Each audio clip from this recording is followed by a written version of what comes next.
रामायण की कथा तो सभी ने सुनी या पढ़ी होगी, जिसमें श्री राम और माता सीता के जीवन से जुड़े पहलुओं को दिखाया गया है। उन्हीं में से एक कहानी में बताया गया है कैसे मर्यादा पुरुषोत्तम राम अपनी पत्नी सीता को एक धोबी की बातों में आकर अयोध्या छोड़कर जाने को कह दिया था। लेकिन क्या आपको पता है, वो धोबी के रूप में जन्मा एक पक्षी था, जिसके श्राप की वजह से ही माता सीता को वन में भटकना पड़ा था। जी हाँ, आपने सही सुना, माता सीता को श्राप मिला था। आज हम आपको बताएंगे कि देवी सीता को किस पाप की सज़ा मिली थी, जो उन्हें वन वन भटकना पड़ा।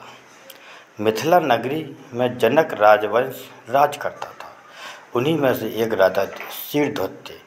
एक बार यज्ञ के लिए वो जमीन जोत रहे थे। उसी समय वहाँ से एक छोटी कन्या निकलती है। इस सुंदर कन्या को देखकर राजा को बहुत खुशी हुई। उन्होंने उस कन्या को अपनी पुत्री बना लिया। उसका नाम सीता रखा। एक दिन सीता अपनी सहेलियों के साथ बगीचे में खेल रही थी।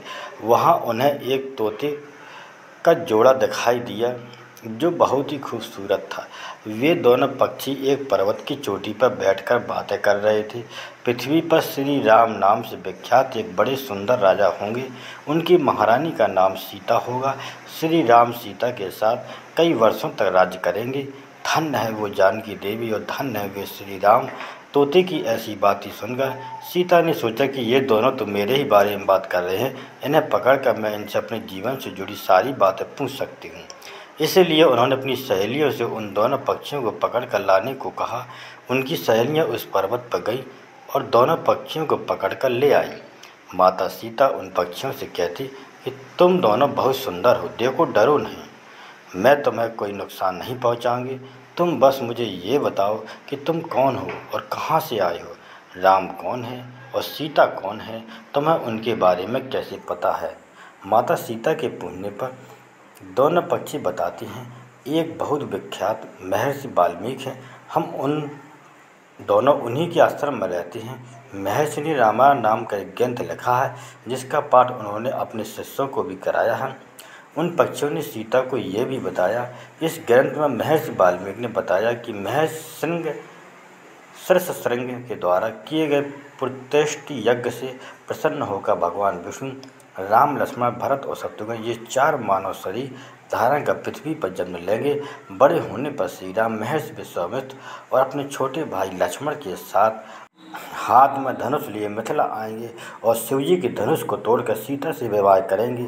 फिर उस पक्षी की जो कहा, हे सुंदरी, हमने तुम्हें सब कुछ बता दिया, अब हमें छोड़ दो, हम जाना चाहते हैं। पक्षियों की बातें सुनकर माता सीता के मन में और भी बातें जानने की इच्छा हुई। उन्होंने उन दोनों से पूछा कि राम कहाँ में होंगे, वे किसके पुत्र हैं, कैसे वो मिथिला आकर जानकी से विवाह करेंगे। नर तोता बोला कि श्री रामचंद्र का मुख कमल के समान सुंदर, नेत्र बड़े बड़े और खिले हुए, नासिका ऊंची कद, पतली भुजाएं, घुटनों तक, गला शंख के समान होगा। मैं उनका क्या वर्णन करूं, जिनके गुणों का बखान सब मुख वाला भी नहीं कर सकता।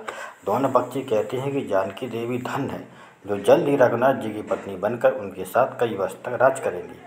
लेकिन तुम कौन हो। पक्षियों की बातें सुनकर सीता ने कहा, जिसे तुम लोग जानकी कह रहे हो वो मैं ही हूँ। माता सीता उन्हें कहती है कि मैं तुम दोनों को तभी छोड़ूंगी जब श्री राम यहाँ आकर मुझसे विवाह करेंगे। तब तक तुम दोनों आराम से मेरे घर में रह सकते हो। ये सुनकर माता तोता जानकी से कहती है, हम वन की पक्षी है, हमें घर में सुख नहीं मिलेगा। मैं गर्भवती हूँ, मुझे जाने दो, मैं अपने स्थान पर जाकर बच्चे पैदा करूँगी। आप चाहे तो उसके बाद फिर से यहाँ आ जाऊँगी। उसके कहने पर भी सीता जी ने उन्हें नहीं छोड़ा। तब उसके पति यानी नर तोते ने कहा, सीता, मेरी पत्नी को छोड़ दो, वो गर्भवती हैं। जब ये बच्चों को जन्म देगी तब उसे लेकर मैं फिर तुम्हारे पास आ जाऊँगा। तब माता सीता ने कहा, तुम आराम से जा सकते हो, लेकिन ये मुझे बहुत पसंद है, तुम घबराओ नहीं, मैं इसकी अच्छे से देखभाल करूँगी। जब सीता ने उस मादा तोते को छोड़ने से मना कर दिया, तब वो पक्षी दुखी हो गया। पक्षी दोबारा सीता जी से निवेदन करता है कि मैं अपनी पत्नी के बिना जिंदा नहीं रह सकता, इसलिए इसे छोड़ दो। माता सीता, तुम बहुत अच्छी हो, मेरी प्रार्थना मान लो। इस तरह उसने बहुत समझाया, लेकिन सीता ने उसकी पत्नी को नहीं छोड़ा।